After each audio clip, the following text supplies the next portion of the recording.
Hello aspirants, स्वागत है आपका डेली बाइट्स में। सीटेट का एग्जाम मात्र 24 घंटे के अंदर है, उससे भी कम समय रहता है। अब लास्ट मोमेंट के प्रिपरेशन टिप्स एंड टेक्निक्स के बारे में कुछ बात कर लेते हैं। तो देखो, सबसे पहले तो ये कि एग्जाम में जाने से पहले आपको अपना पेडागोजी वापस से रिवाइज कर लेना है। रिवाइज इज योर की। कभी भी आप जब भी रिवाइज करते हो ना, तो रिविजन से आपको बहुत सारी चीजों का पता चलता है। कम कोशिश कीजिए कि आप पूरा सीडीपी कंप्लीटली पढ़ के जाओगे। Important topics of CDP is already there, अब तक आपने तैयार कर लिया होगा। उसके बाद और क्या क्या चीजें पढ़नी है, तो आपने एनसीएफ पढ़ना है, सीसीई पढ़ना है, progressive education, inclusion, assessment evaluation and learning disabilities. याद रखिएगा, हर सेक्शन से 5-4 जो भी पेपर 1 पेपर 2 में जो भी सेक्शन है हमारा, हर सेक्शन में लर्निंग डिसेबिलिटीज से क्वेश्चन मिलेगा आपको। तो श्योर शॉर्ट तरीके से आप इसको पढ़ के जाएंगे, जिसमें कि कुछ इंपॉर्टेंट हमारे पास 3 ऐसे डिसेबिलिटीज हैं। एक तो है हमारा डिसलेक्सिया, फिर है हमारा डिस्ग्राफिया। ठीक है, डिस्ग्राफिया उसके लिए आएगा, राइटिंग रिलेटेड प्रॉब्लम आएगा, और फिर आएगा डिस्कैलकुलिया। डिस्कैलकुलिया तो बिल्कुल मैथमेटिक्स में पूछता ही पूछता है। डिसलेक्सिया रीडिंग रिलेटेड डिसऑर्डर है, और ये हमारा कहाँ पे आता है, that is in reading. Reading related disorder है तो ये लैंग्वेजेस में आएगा। और डिस्ग्राफिया आपको मिलेगा, ये नॉर्मली डिस्ग्राफिया आपको राइटिंग रिलेटेड प्रॉब्लम है, तो ये आपको मिल जाएगा, किधर से भी मिल जाएगा जहाँ पे लिखने से प्रॉब्लम हो, लिखने में बच्चा कमजोर है, वहां पे डिस्ग्राफिया यूज होगा। एक मिलेगा आपको ऑटिज्म, ऑटिज्म को थोड़ा सा ढंग से पढ़ लेना। और तीसरा मतलब सॉरी आखिर में है 5वां एडीएचडी। एडीएचडी आपको सिर्फ मिलेगा सीडीपी में, और वही या तो फुल फॉर्म पूछेगा या तो कुछ उसके सिम्टम्स दे रखे होंगे और आपको पहचानना होगा। तो ये कुल चीजें हैं जिसको कि आपको वापस से रिवाइज करने की जरूरत है। And yes, take deep breaths and just revise, nothing else. Whatever you have study, बहुत पढ़ लिया है आपने, बस अब आपको रिवाइज करना है। क्या नहीं करना है, देखो करना तो हर कोई बताता है, लेकिन क्या नहीं करना है ये बहुत इंपॉर्टेंट है। सबसे पहली चीज, कोई भी सेक्शन तुम्हें नहीं छोड़ना है।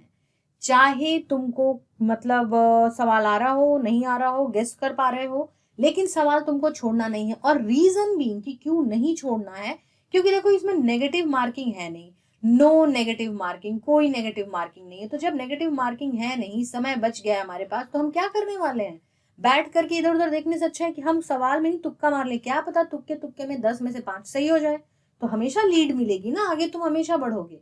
तो इसीलिए किसी भी सेक्शन को आपको नहीं छोड़ना है। ग्रामर अभी इस वक्त पे पढ़ने की जरूरत नहीं है। रैदर आप पेडागोजी की इंपॉर्टेंस समझिए और सीडीपी को वापस से एक बार रिवाइज कर लीजिए। जस्ट एक कोई भी मैराथन सीरीज उठाओ और उसको एक बारी में देख जाओ, एकदम 2x की स्पीड से देख जाओ, ताकि तुम्हें एकदम चीजें तुरंत से क्लियर दिमाग में पिक्चर बन जाए कि क्या क्या चीजें दे रखी हैं। डेवलपमेंट में कई सारे वर्ड्स हैं, उनका ध्यान रखना बहुत जरूरी है। चलो मैं इसको डूज में आपके बता देती हूँ। That is interaction. Interaction word पे ध्यान दीजिएगा आप। फिर हेरिडिटी, हेरिडिटी पे आप बहुत ज्यादा ध्यान देंगे। इन्वायरमेंट, हेरिडिटी की स्पेलिंग थोड़ा हो सकता है गलत हो, शायद गलत ही है, हाँ।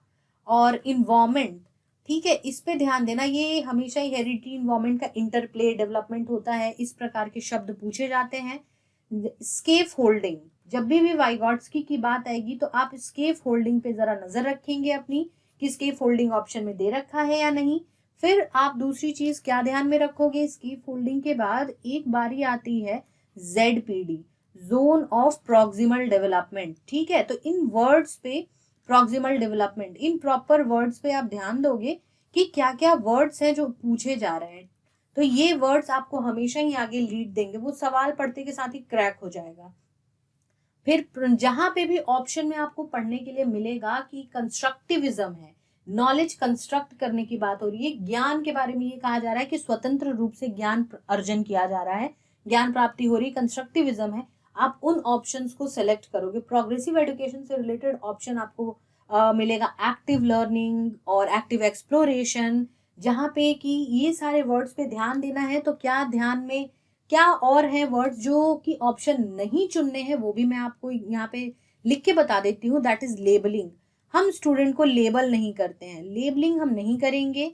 साथ में स्टैंडर्डाइज्ड, कहीं पे भी स्टैंडर्ड अगर बता रहे हैं कि स्टैंडर्डाइज्ड टेस्ट और असेसमेंट कर रहे हैं, तो ये सारे वर्ड्स नहीं चुनने होते हैं, ठीक है।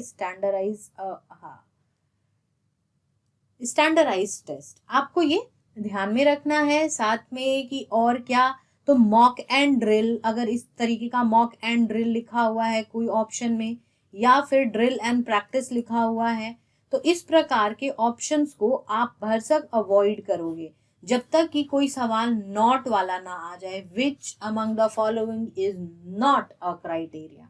ऐसा करके जब तक सवाल नहीं आए तब तक आप कोशिश करिए कि इन सारे टर्मिनोलॉजीज को जितना हो सके उतना अवॉइड करेंगे। And last but not the least, take this as just an examination. सिर्फ इसको एग्जाम की तरीके से समझे, जिसमें ना नेगेटिव मार्किंग होती है, ना ही इसमें कोई रैंक बनता है, और ना ही कोई कट ऑफ आता है। नहीं भी है तब भी 90 मार्क्स को आप टारगेट करिए कि आपको 90 नंबर ला देने हैं किसी भी कैटेगरी से। हम यहाँ पे किसी कैटेगरी वाइज बात नहीं कर रहे हैं, आपको बस एक सम्मानजनक स्कोर 90 से 95 के बीच में स्कोर कर लेना है। और ये भी आप ध्यान में रखिए कि किसी बच्चे ने अगर सीडीपी की सिर्फ मैराथन अभी भी बैठ करके देख ली है, सिर्फ अभी भी बैठ करके देख ली है, तब भी आप 90 प्लस स्कोर कर सकते हो। अब ये नहीं कि वो बच्चा बिल्कुल कुछ नहीं आता है और उसने देख लिया तो आ जाएगा, बिल्कुल भी नहीं ऐसा है।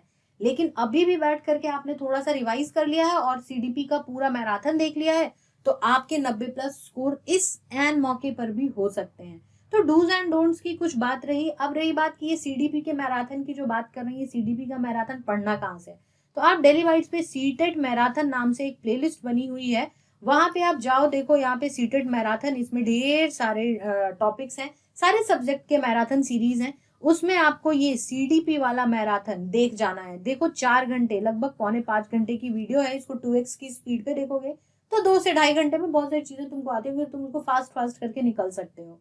और एक चीज ध्यान रखना कि नॉर्मल प्लेलिस्ट में जा करके अभी आप लास्ट मोमेंट पे जो भी प्रश्नावली वाले जितने भी वीडियोस बन रखे हैं, क्वेश्चनेयर वाले बन रखे हैं, उनको आप देख लेना, जिससे कि आपको क्लैरिटी मिलेगी कि क्वेश्चन को अप्रोच कैसे करना है, जहाँ पे ट्रिक्स के बारे में बताया जा चुका है। तो इनको भी, इन सारे वीडियोस को भी देख करके आप बहुत आराम से 90 प्लस तो स्कोर कर ही सकते हैं, even before less than 24 hours. इससे भी कम समय में आप इस चीज को देख सकते हैं, कर सकते हैं। और अब आखिर में सारा रिवीजन करने के बाद बारी आती है कि प्रैक्टिस करना कहाँ से है।